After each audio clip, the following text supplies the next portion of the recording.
Hi, I'm Ken, and in 1993 I was the videographer and editor for an award-winning documentary named Hurricane: Prepare to Survive.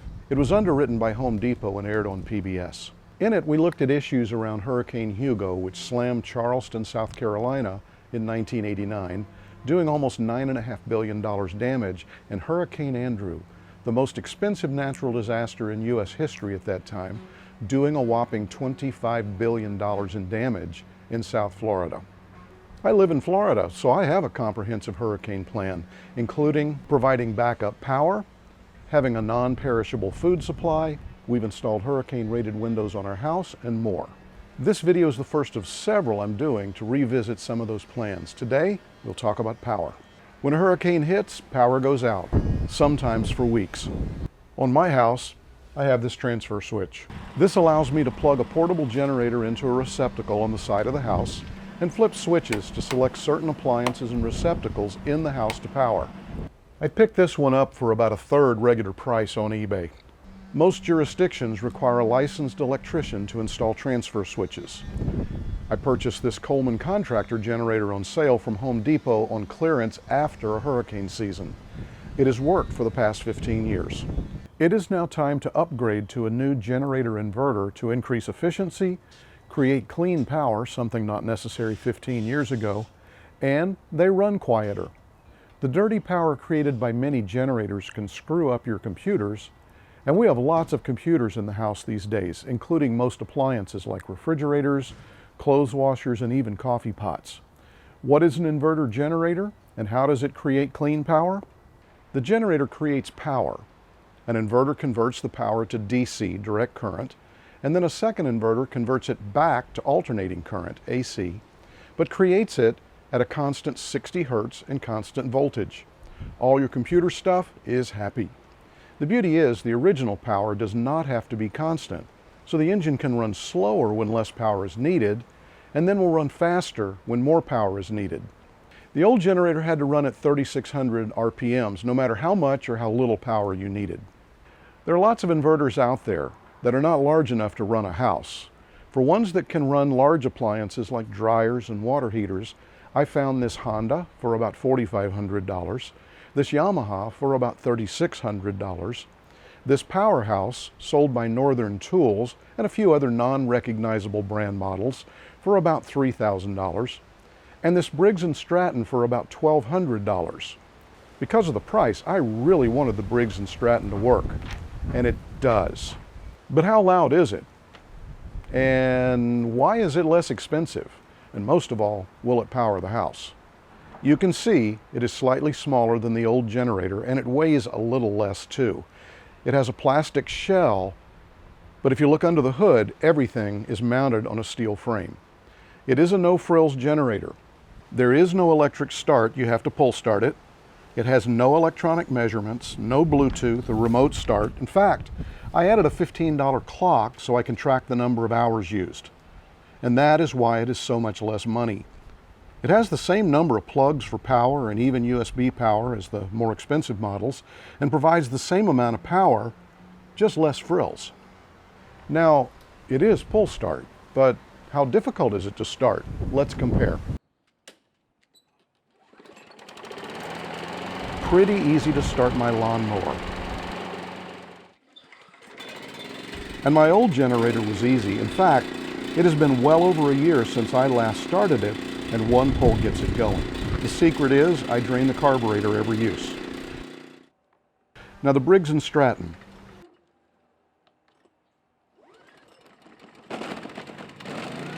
This time it took 2 pulls. My experience is 2 to 3 is the average, but it always starts.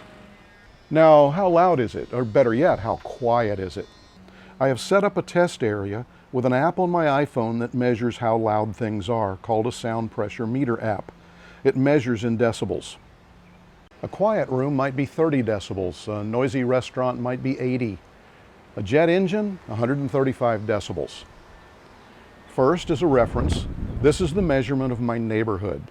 We are a few blocks from a busy highway, mid to high 40s. Now, this is the measurement of my lawnmower. That is a noise we all know. For each of these gas engines, I will aim the exhaust at the meter, and the meter is 10 feet from the engine, about 83 or 84 decibels. Now, let's listen to the old generator, 87 or 88, louder than the lawnmower. And now, the new Briggs Stratton on full blast, 78, 79, which is a surprise as it is a larger engine. That plastic shell helps keep the noise down. As a reference, this is a little quieter than a noisy restaurant. Now, the Briggs Stratton with no load. Remember, it can run much quieter when a load is less. And that also means it gets better gas usage. 68 to 69, just a little louder than normal conversation. A lot quieter than the other gas engines. So, as generators go, it is fairly quiet. Next, can it handle the load of a house? My transfer switch has the entertainment center in my studio on one circuit, 2 refrigerators and a freezer on another, the garage outlets, including the garage door opener, a window air conditioner in the studio, some of the outlets in the kitchen so I can run the coffee pot and other small appliances, the lights and outlets in the bathrooms, and the water heater. The meters show the load, measured in watts. Note this generator can handle 220 volt appliances like a water heater, and divides the 117 volt circuits into 2 parts. These meters will show the total load on each side. The lights are the indicator on the generator itself. There are no meters, just these lights. First, let's flip on the entertainment center and studio power. This includes 2 TV sets, my laptop, a 4K computer monitor, a couple of audio amps, DVD player, and 2 DVRs. We are sitting at just under 500 watts on the left side. Adding the refrigerators and freezer draws a couple hundred watts on the right side. Add the water heater and you can hear the generator rev up, bringing us up to about 2,500 or so watts on each side, and the indicator lights on the generator now show us drawing over 75% of available power. Now, let me add the window AC in the studio. Oh, and it tried, but overloaded and tripped the breaker on the generator. In other tests, it ran everything fine, including the window air conditioner, but it can't run the water heater and the AC at the same time. That is really no problem. When it's time to make hot water, we'll go without AC for a few minutes. So here's the good stuff. The generator is reasonably priced. It sells for about $1,200, but I picked mine up on Craigslist for about half that, and it was still new in the box. I bought it from a guy who was going to use it on a food truck, but never built the truck. It is very efficient. It can run up to 14 hours on a 5-gallon tank. It can easily handle the essentials of a house when the power goes out. An inverter generator this size won't run central AC, but it easily handles a water heater. You will miss hot water more than AC in a multi-week power outage. And now the bad stuff. It is pull start. Get over it. It is a no-frills generator. Be sure to add a run clock so you can keep track of the hours used. It vibrates a lot. In fact, it can vibrate so much that it can move around. So be mindful of that when determining where to put it while it's running.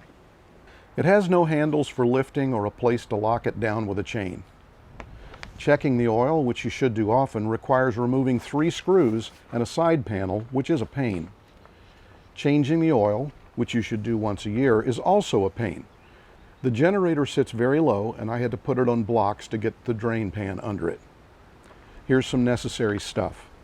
Use ethanol-free gas in all backup generators that you don't use regularly and add stabilizer. I found a local Wawa had 1 pump with this. Drain the gas annually and put in fresh gas. You can use the old gas in your car. In short, the Briggs Stratton Q6500 inverter generator is a keeper. I will add handles to make it easier to lift and a ring for a chain and padlock, and will also rig some sort of door on the side for checking the oil more easily. If you can handle pull starting the thing, this Briggs Stratton Q6500 inverter generator is ideal for backup power to help you prepare to survive the next big hurricane.